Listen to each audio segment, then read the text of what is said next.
Welcome, welcome, welcome, everyone. Thank you for joining me. This is Beyond the Quit. What happens when you refuse to stop? I have the utmost pleasure of introducing my guest today, David Cooper, Vice President of Operations, former All-American, and pro track athlete. David, thanks, man. Thanks for joining. Hey, good morning. My pleasure, sir. Good morning. And I like to start off my podcast with one simple question. It's simple for me because I'm asking it, but maybe more complex for you because you're answering it.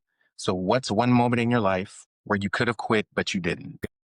Great question. I think there's a lot of moments in our lives that, we're probably faced with that decision. For me, it goes back to athletics, and it was, I believe, my sophomore year at the University of Mount Union, coming into the cross country national championships, being probably one of the top 10 or 15, runners in the race. And I ended up not finishing. It was what they call a DNF in track and field. And so, or if I did finish, it was, probably near or dead last in that meet.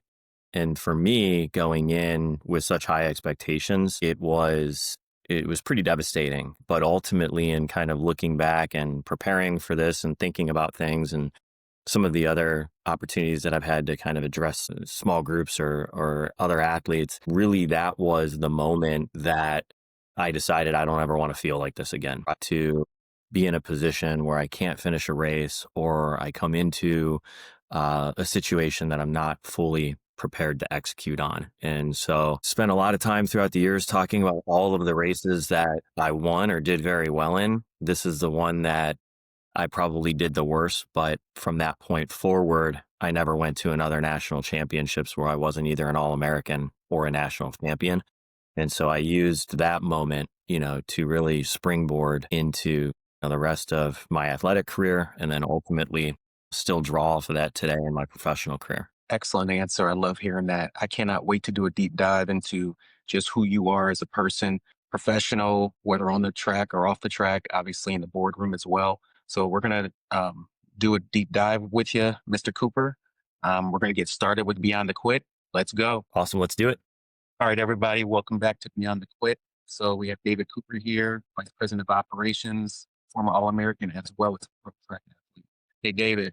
So I got a question for you, man. I want to kind of hit athletic aspect of it. Me personally, I definitely, when I found out that you were X amount of time All-American, like your name is engraved at University of Mount Union, I'm like, this guy, you're different. Can you take us back to your early track and field days? We didn't even go before college, if you have the time and if you're comfortable with that. Where did you realize that you had elite level talent, if you did at that? Yeah, I don't know if it was elite level talent. When I look back, there was probably three people that played pretty pivotal roles at certain times in my life. And I think this all started, believe it or not, back in the sixth grade. We used to have presidential fitness tests, and part of that was running the mile. And I remember, not vividly because it was so long ago, but I remember being excited every year for these presidential fitness tests and for what they used to call field day, and that's pretty much where it started. I think I ran a sub 5-minute mile in the sixth grade, and the gym teacher also happened to be the high school track coach. And so he was on me basically from the sixth grade all the way through junior high school and high school, really trying to convince me to run. But track was a sport that I quite honestly shied away from. I knew I was a good runner because when I played football or I wrestled, I was always in the front of the pack in terms of sprints, and just never seemed to get tired. But track just wasn't a sport back then that a lot of, kids gravitated towards. It was always the more revenue type sports, at least where I grew up. It was football, baseball, basketball, wrestling. Those were the big ones. And so I tried to convince myself and everybody else that I was a football player, and that just wasn't the case. And so I think the other individual that comes into play is my dad, who was essentially convinced me probably right around my junior year of high school that all of these contact sports were not for me. It was probably running. And so with his encouragement and with the relentless pursuit of my high school track coach, I finally went out, had a good couple of seasons, my last couple of years of high school. I guess the third person that plays a pivotal role here is the Hall of Fame coach, John Homan, from the University of Mount Union, who found me towards the end of my junior year and really from that point forward, I knew I was probably going to end up at Mount Union, and the rest is kind of history. I mean, it just kind of all took off from there. So we could dive into why I think it took off or why we, were able to kind of do what we did. But it all started with that presidential fitness test in sixth grade. Wow. I haven't heard that term, that phrase in years. And when you said that, this has brought me back. Right. Wow, that's awesome. So your mindset as an All-American, we're gonna go back a little bit, but your mindset as an All-American, what type of mindset was that? I mean, tell me how many times you were an All-American and break that down for the audience. And what was your mindset? 'Cause that's different. It's just different, period. Yeah, it shifted in time. When I started at Mount Union, I think the goal was to become an All-American, at least once.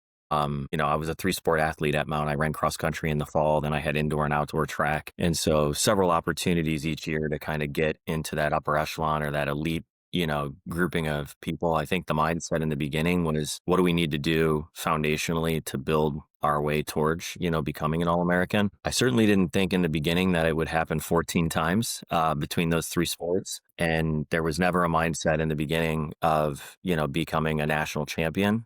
Although I did think about it. I think the mindset in the beginning was going, to Coach Hillman pretty much every week, sometimes multiple times in a week, and saying, what do I have to do workload wise to get to where I want to be? And we would sit in his office on Tuesday nights after intervals, and we would map that out for the upcoming week. And we would just have a series of meetings, either weekly or biweekly, just to see where I was trending. And that really gave me the confidence going into the weekends in racing that I, could be amongst that top tier of athletes. And then from there, it was just convincing yourself when you got to the track or to the cross country course that you were deserving to be, one of the best on that day. And I just, over time, the first couple of years, I got more and more comfortable with that.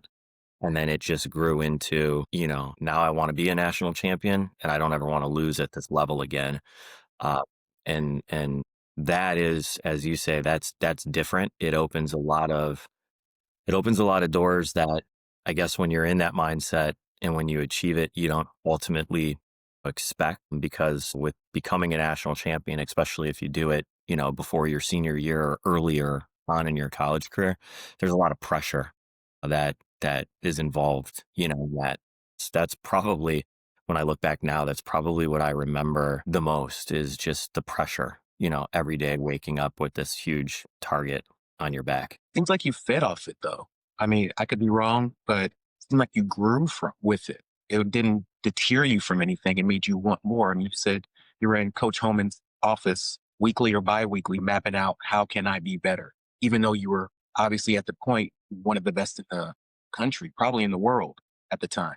But yeah, thank you. Am I wrong about that? No, I mean, I think there was a period of time where, I was definitely one of the best in the country, carried some world rankings, although I don't think they were super high world rankings. Back then, the Europeans were, a step above, what the Americans were doing, on the world stage. But yeah, I mean, your track is different in the sense that, I went to a D3 school, but I didn't really follow a D3 schedule. And obviously if you're running certain times, they're good in whatever division. It doesn't really matter. The depth is different at D1. There's probably, 4 or 5 guys that are all really close to one another in terms of, talent and ability. But we had that depth at Mount Union. And I think it's important, when you have these conversations, to note that I think a big part of my success, during the time that I was at Mount Union, wasn't only the fact that I received or had one of the best coaches in the history of collegiate, athletics, but I also had some of the best teammates, around me. Yevgeny Kornilov, Doug Brown, Jeff Geis. I mean, these are all guys that would have been number one runners at any other school in our conference.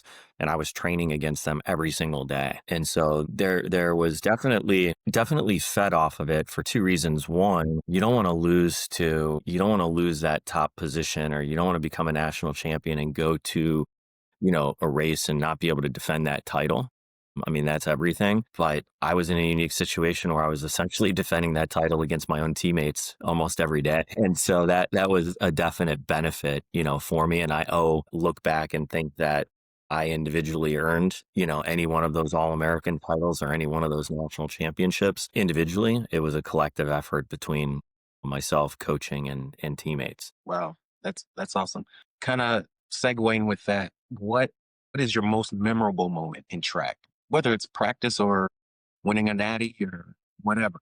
Talk to me. Yeah, indoor track was always my favorite. I won my first national championship in the indoor 5K. Came back my senior year and was defending my 5K national championship, but I was also a pretty decent 1500-meter runner and had qualified and was doubling up at nationals as we were vying for a team title as well as individual titles. In the second or third lap of the 1500, the lead group of runners just in front of me all locked legs and they went down. I was first in the pack immediately behind them. I looked over to Coach Homan and he said, go. And I went and ended up winning the 15. And so I had been runner up in the 1500 indoors my sophomore year. I was in position to win it, my junior year and ended up placing fifth or sixth in a really fast race. And in my senior year to kind of come in and be in a position to win that race and then come back and defend my 5K title was really pretty special. I think to date, there's only been 2 or 3 athletes that have been able to pull off that double, the 1500 and the 5K. You only have about 40 minutes to recover from the 15 as you go into the 5. And so that was just a really memorable moment defending, my first national championship, but picking up a 1500-meter national title along the way. It was really pretty special. 40 minutes between at a national championship. I'm just trying to get factor that in. wrapped around. You got to factor in prelims and all of that other stuff too. So, it's a long weekend of racing. The audience may or may not know, when you're even at D3 in track and field, you're still running against D1 athletes. You have invitationals, you have duels or tri meets or whatever. And I remember coming back to Mount visiting, and I think it was, you guys were against NC State and can't remember, it was an indoor, NC State and some other D1 school, I think Syracuse. I'm pretty sure that's what, and you killed it. I think you won that race. I don't remember if it was a 15 or a 5. And I was like, look at Coop. Oh my goodness gracious. This guy's like next level. You guys, he's running against everybody. He just happens to go to a D3 school. And he just happens to be that different guy at that school. Kind of segueing also again as a pro athlete. You're the man in college, and we'll go back to that, but you're the man in college. You're getting some offers out there, some sponsorships. Can you talk to me about that process and what that looked like? And if that was something you were looking at as a junior or senior in college, saying, hey, this is what I want to do as a career. Yeah, that's what it ultimately turned into. Those meetings evolved from, hey, let's try to become an All-American to, hey, now we're the defending national champion. And really kind of at the end of my junior year, having won the 5K indoors and then doubled up in the outdoor national championship that year, won the 5 and the 10, the 5K and 10K outdoors. That's really when it kind of started, because there was a few folks at the outdoor national championships my junior year, from different shoe manufacturers. I think there was a couple of, Power Bar and, various kind of performance, type companies, sunglasses, etc. And that's when it first kind of started conversationally in terms of, hey, there could be an opportunity to do this at the next level. And again, the conversations just went back to, where they started, which was, how do we build this, foundation to achieve what our next target is, which was, running on the professional level, the tour level. And so again, just kind of started back to those bi-weekly meetings after practice, with Coach Homan and really putting together what we thought the formula was to training in order to kind of run in very specific, groups of, and timing. And then also during that time, you have to remember 1996 was my sophomore year of college. That was an Olympic year. 2000 was the next Olympic year. And so I was amongst, probably one of the fastest guys not to make it to the trials. I think I was, they took the top 24. I was either 25th or 26th for Atlanta. And, going into the 2000 trials, really that was a focal point. How do we get that 1500-meter time down into the low 340s, so that I can make the trials and have a chance at competing to make a spot on the U.S. Olympic team. And that's really all I thought about. I knew sponsorship deals and being able to quote unquote turn pro would happen organically as long as I continued on the path that I was on. I think the biggest barrier that I had kind of along the way was I wrapped up my collegiate career on the track, defending the 5K and the 10K outdoors for I think my 6th and 7th national titles. But I still had a season of cross country left. And again, kind of going back, cross country was one of these weird things. I never won a national championship in cross country. I think the best I ever finished at a national meet was 3rd. And going into my senior year of cross country, there was really nobody in the race distance wise that had been within, 20 or 30 seconds of me in the 10K. And really, it was one of those races where I probably should have just showed up and won. And I ended up taking 8th place, and that killed a lot of the top tier, deals for me. I think there was, your major What company. happened there? I didn't mean to interrupt. What happened there? What do you, I know you look back at it. I think, it was a terrible way to go out. I think it's you see this a lot in college football, and the Ohio State Buckeyes have always been a special program, college football wise for me. And I remember going to a national championship, I forget what year it was, when they played the Florida Gators. And I remember being down there for several days before the national championship, and all of, all the talk was, this is one of the best Ohio State teams ever. All they got to do is show up and they're going to win this national championship. And the opening kickoff, Ted Ginn Jr., if you remember that name, runs the ball back for a touchdown, and everybody's freaking out. We're going to blow these guys out of the water. And we didn't score another point from that point forward. I think it lost 49-7. It's just devastating. I remember being there and that just having like a profound kind of, effect on me.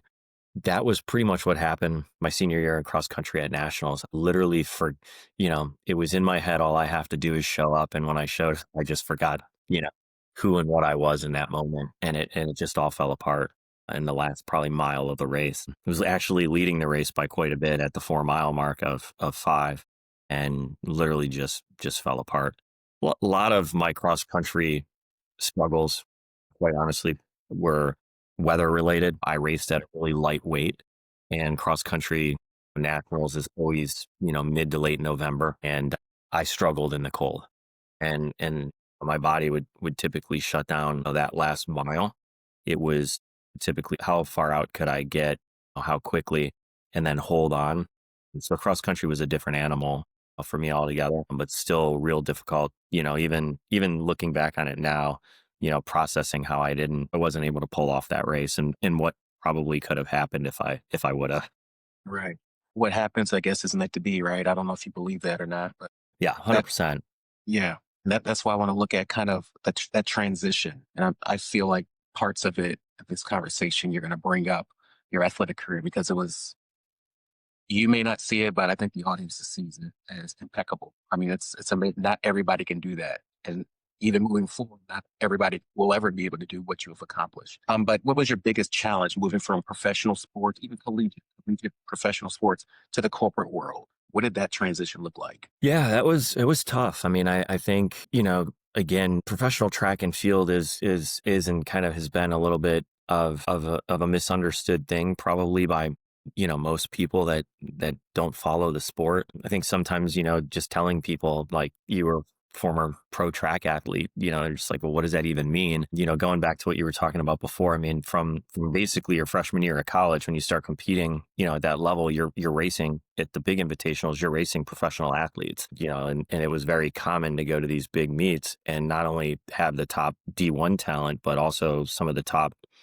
professional talent in the sport there. And if you pay attention now to some of the media coverage that track is getting, you'll see collegians in their college uniforms right next to pros, and in their uniforms. That's very common. And there's more D3 athletes today competing at that level than there ever has been, I think, at any point in time in history. So I think that the hard thing is, transitioning from that type of environment where you're in this niche kind of sport that really only people that compete or have been around the sport understand. And you're used to kind of carrying at least, and when I say ego, I don't necessarily mean it in a negative way, but you're used to carrying this kind of mindset and this ego of, you know, almost convincing yourself that you're not beatable, or you don't have these, I don't know what the word I'm looking for is, these chinks in your armor, so to speak, right? And then you go into the corporate world where in a lot of instances, it's very possible that nobody's ever even heard of you, or has no idea, that you competed, on that stage or at that level. And so you're wrestling with trying to figure out, okay, I was really good in this area, and it really defined who I was for a significant period of time in transitioning into this new world where nobody really knows or cares, quite honestly, about any of that stuff. And you've got to figure out that new formula. And so in my story, we talk about going in and talking to Coach Homan and having these weekly or biweekly meetings to, "Hey, now who are you turning to? Who's coaching you, so to speak, in your professional life?" And some of the most talented people that I've met post athletics, those are the people that I've grown to admire the most, up to this stage in my life, because just like there's this natural ability to be a phenomenal athlete that a lot of people have at an elite level, whether it's track or any other sport out there, there are people, that are just born leaders in the corporate world that I was lucky enough to surround myself with and gravitate towards, that really helped me make that transition. Even as I'm saying this, I mean, there's a bunch of names of non-athletes, that have played a even more important role in my life, certainly post athletically, and being able to, kind of achieve what I've been able to achieve outside of the athletic arena. And so I think it's a hard transition for a lot of athletes, especially, elite level athletes, to make. I think the good news for some of them is in the bigger, sports like, college football and basketball and whatnot. Maybe it's easier for some of those folks just because they're more household names and bigger, better opportunities, might present themselves. But I suspect it's still a struggle in the beginning, just adapting to that regimented lifestyle as an athlete and trying to figure out how you, become regimented in a way that helps you excel in your career after the world of athletics. Was there an identity shift for you, David? Was it an identity shift? Yeah, I think so. Yeah, I think so. Again, I mean, you have to understand that, you go from this really small world where a lot of people care about what you're doing into kind of this new world where it's not really that people don't care. It's just it's not relevant, to the day to day. I mean, again, not a lot of people pay attention to, track and field. There's a lot of people that you talk to, and I mean, think about it right now. We're in football season. You ask somebody if they play fantasy football. People that are really into football play fantasy football, and you could have a 45-minute conversation about, your fantasy team. But you run into some people that are like, I have no clue what's going on with, college football or pro football or whatever. And so, yeah, I mean, I definitely think there is an identity shift, for sure. And I think a lot of that just is, you're at this age where, you're transitioning from, being a college student, slash athlete into, this professional world where you're just responsible for a lot more than you were, even in school. And at the same time, all of this, this world that you're used to is kind of going away, and you're just trying to figure out how to fit in, in a different, environment. Luckily for me, and I think what helped was I was really motivated by the ability to make and earn money post collegiately. I had been a broke college student for a long time. And so I was able to chase dollars almost like I was chasing times. And that helped me probably the most, is finding a company that allowed me to exercise my competitive, in a way that was financially, geared. That was an incredible kind of opportunity, albeit probably dangerous in some ways. There's a lot of companies out there that, seek out ex-athletes for that very reason, right? Because they want to find that competitive, spirit and try to find ways to apply it in the business world. I was lucky enough to find that, my first company, my first real job I stayed there for 13 and a half years, and that probably shaped me more. Handling stress seems like for over 30 years, you've been handling a lot of pressure, I would assume stress, and able to, at least exteriorly looking at it, be able to manage it and handle it. Like, how did you do that? Did you have tools? Did you just figure it out? Walk me through that. Yeah, wow, that's an amazing question. It's funny. I think you can answer that two ways. I think externally, I think you might be right, in terms of the day to day people around you, seeing the way that you're reacting, to headwinds, obstacles, whatever you want to call it. I think I was and have been pretty good at that. I think where I've struggled is when you go home and you're not in front of, all of those people, but you're around the people that love the most and ultimately love you the most. That's probably where I've struggled the most, because it's almost like, I don't know what the phrase is, never let them see you sweat, or, something to that effect, right? Like stress in the way that you kind of conduct yourself at work really, in my opinion, falls into that category, never letting, people see you kind of sweat, anything or stress over certain things. And then, you kind of leave and you're out of that environment. And then, the wheels come off, right? That's for me personally, that has been a really big struggle. Even to this day, it's something that, I have to work on, as a husband, as a father.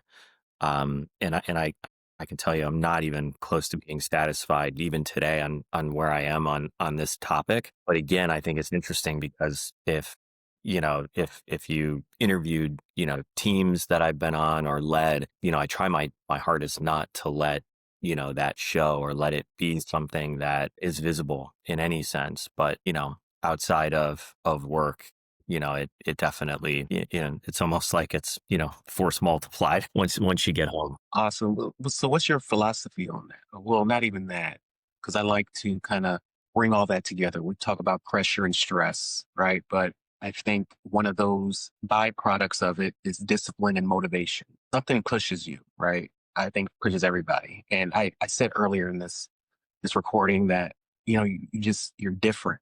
And that's why I just had to have an interview with you. So what's your philosophy on discipline and motivation? Are they different? Are they the same? What's your take on it? Yeah, no, I mean, I think they're similar, right? I think, for me, motivation is kind of like, it's a feeling, or it's like a spark, right? That lights a fire. I think that discipline is kind of, the fuel that keeps the fire burning, right? And so you have to inherently have, and people either do or they don't, in my experience, certain motivations to do certain things in life, right? And the discipline that they have to carry that forward is the determining factor of whether, typically whether they're successful or not. You can be the most motivated person in the world, but if you don't have the discipline to follow through, things are going to probably fall apart for you. I like that. So you obviously have led teams for a number of years. How do you inspire them? How do you lead? What's your way? What's your mantra of leading? And how do you inspire teams? I know there's good days and bad days, at least from my experience, and there's different types of people that are within your team, and they handle information, they handle feedback differently.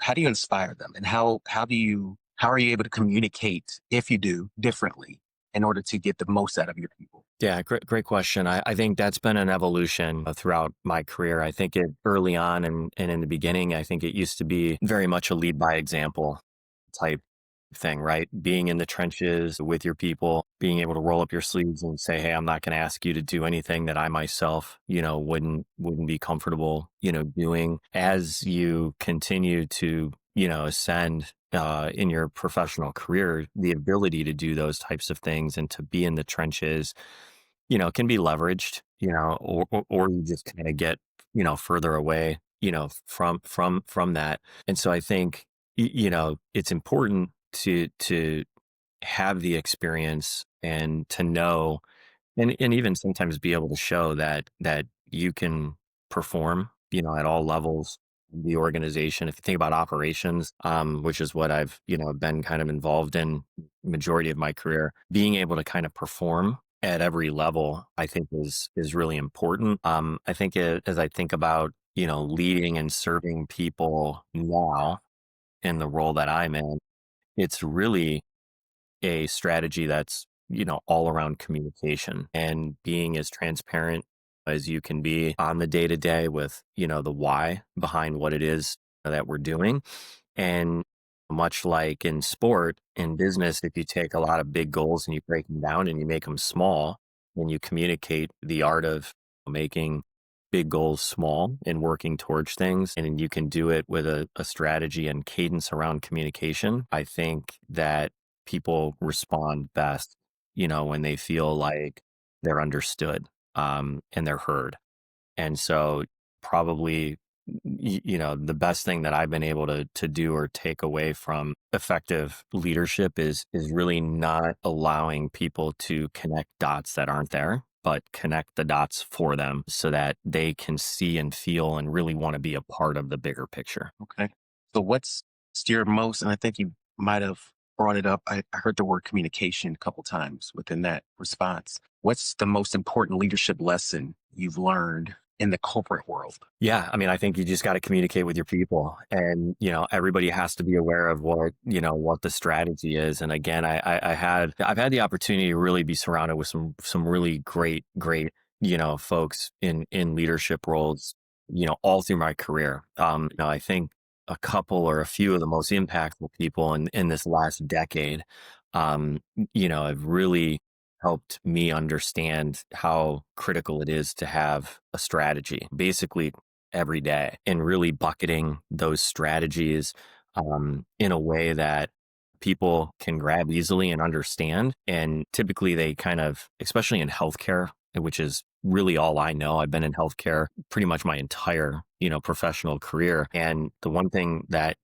you cannot be successful unless you have the best people on your team. And, making sure that your people know and understand that they are the best of the best, I think is super important. And making sure that your approach on your day to day is very people centric, because without them, without caregivers, without people taking care of the patient, it's just impossible to be successful. And that leads right into, the patient, which is kind of like your next, bucket or your next strategy, right? What are we doing to make sure that the patient has the best outcome or the best experience, or they're not harmed in any way through whatever process it is that you're managing your way through? And then again, that ties into the customer, that you're serving, right? Which is kind of like your third bucket. What are we doing to make sure that our customers, view us as their best option? Because every company that I've ever been a part of, we've had really good, really solid competitors. What are we doing to differentiate ourselves and solve our customers' problems every day? And then last but not least, in business, you got to do all of this stuff with a really, specific strategy around, how you're managing, your fiscal, you know, responsibilities, both to the company and, to your people, your patients, your customers. But ultimately, what are you doing, with your partnerships that set your organization apart in terms of the value that you're delivering, to whoever it is that you're aligned with partnership wise. And so really for me, I think it's just staying focused on those four things. Everything kind of falls into one of those buckets, and it helps me kind of keep everything out in front of me. But it always starts in my mind, especially in healthcare. Again, it's all I know. It always starts and always ends with just having the best people. And so providing them with, as much, service and gratitude as possible, meeting them where they are. Because again, being a provider in healthcare, I don't care if it's kidney care, which I did for a long time, it's home care, which I've done for a long time, or providing services like I'm doing today in the operating room. Um, it's hard stuff. And the things that our healthcare providers deal with and see day to day is it's a tremendous load. And so I think, just having a real specific strategy around people and making sure that they feel supported, and heard, and again, just kind of giving them the support that they need in an environment that most people aren't even aware exists. Right. So what are your 2 to 3 non-negotiables for personal excellence?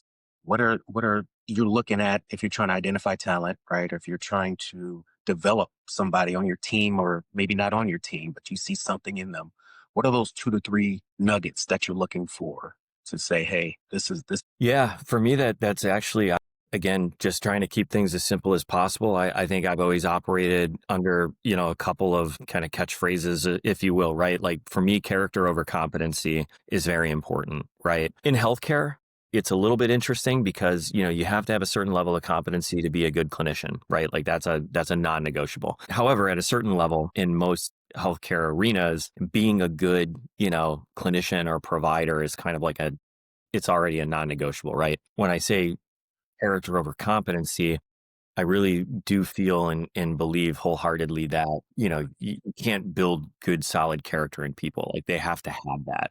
And if they have that, but they're lacking a little bit in the competency, like, I think any organization I've ever been a part of, we can train a person up. We can make them better at what they do day to day. They're a bad character, then we can't, we can't help that.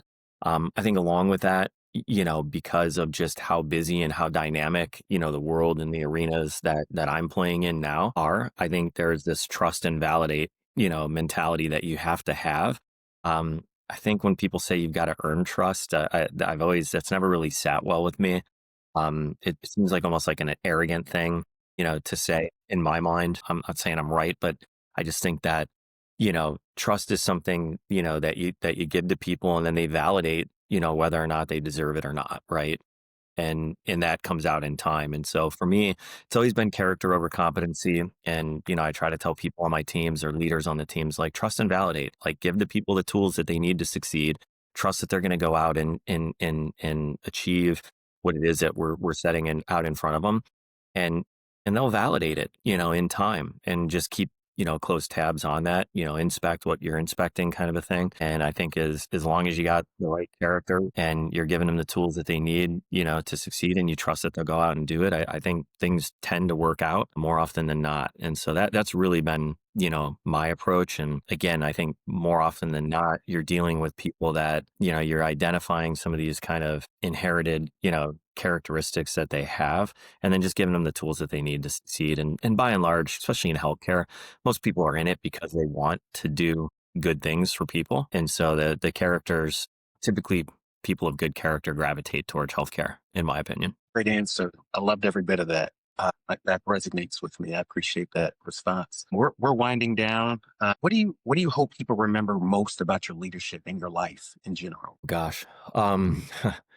Uh, Continuous improvement comes to mind. I think for me, waking up each day and just trying to be a better version of what you were the day before. I tell my wife all the time, and I tell my oldest daughter because she's old enough to understand, and my youngest is still, she's not there yet. But, we are continuously improving. And I think, the beautiful part about, being able to wake up and having the privilege shit at this point to even, get out of bed every day, Yeah. is an opportunity to be better, than you were the day before. And so what I hope that people remember about me is that I'm just trying to be better today than I was yesterday. I genuinely do really, really love and appreciate the opportunity to lead and serve people. I take that at this stage of my career, I take that incredibly serious because it is. And I think above and beyond all of that is just, it starts at home.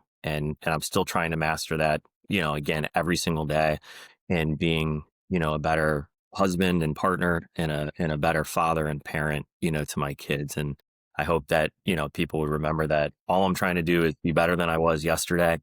And, if our lives, our paths cross, I really do genuinely, care and want to see people succeed and find success however they define it. Awesome, man.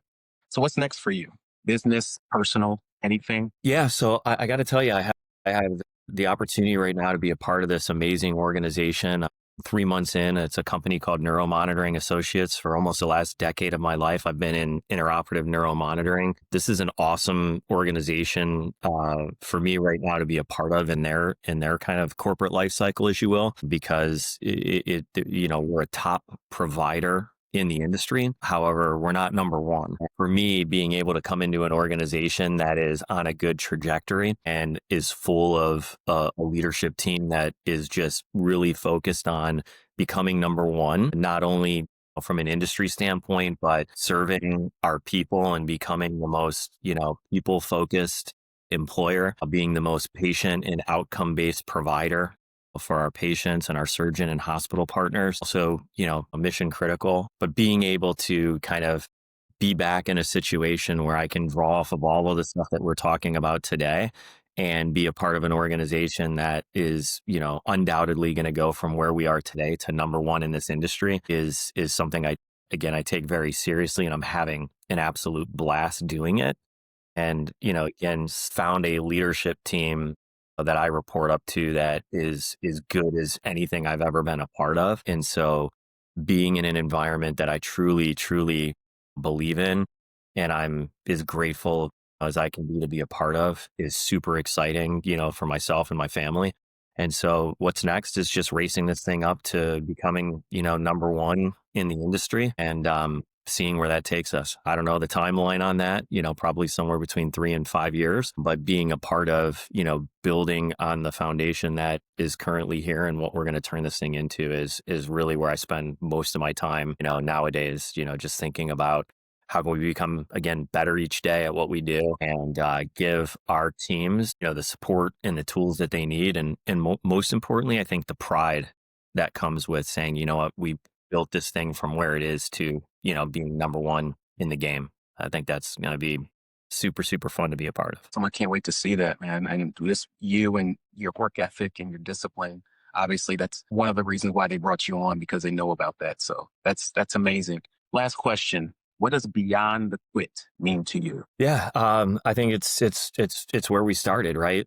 These moments we're faced with them. I don't think all of us have just one. I mean, I think we're faced with the opportunity to quit and throw our hands up probably almost every day if you break it down to some of the more micro levels. On the macro level, I think it just means having a mindset of no matter what headwinds we face or what barriers come in our way, we are going to find a way to succeed. And that failure, whether it's, in our personal lives or whether it's in our professional lives, just isn't an option. Beyond the quit to me is finding ways to overcome the barriers and the headwinds and having the mindset and the mentality that there is no other option but to win. Great response. Great ending to this great conversation. David, I totally appreciate your time. I know you're a busy man. Thanks for taking the time out to have a conversation with me. I wish you all the best. I can't wait to see what's forecast for you, your family, and your professional career. And thank you again. Yeah, no, my absolute pleasure. And can't wait to catch up again soon, Pete. Thank you. Absolutely, David. Talk to you soon, brother.